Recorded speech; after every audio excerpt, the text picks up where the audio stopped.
because PEPFAR has been removed. Because PEPFAR has been removed, there's now 17% of the money is gone. I want to ask the president of this country, can we immediately stop to give illegal foreigners any medical help? They should be banned from all our hospitals. They must go to their countries who has a good relationship with America. And I want to say to the Americans, they can say what? In 2000, when people were dying, George Bush gave money and he assisted.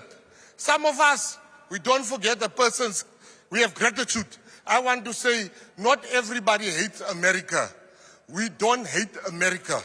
And not everybody here is saying America should go to hell. Some of us are saying, stop listening to racists giving you wrong information, but let's get together, let us talk, let President Ramaphosa sit with President Trump in a room, and they worked out a deal. Illegal foreigners must be banned from all our hospitals starting from today.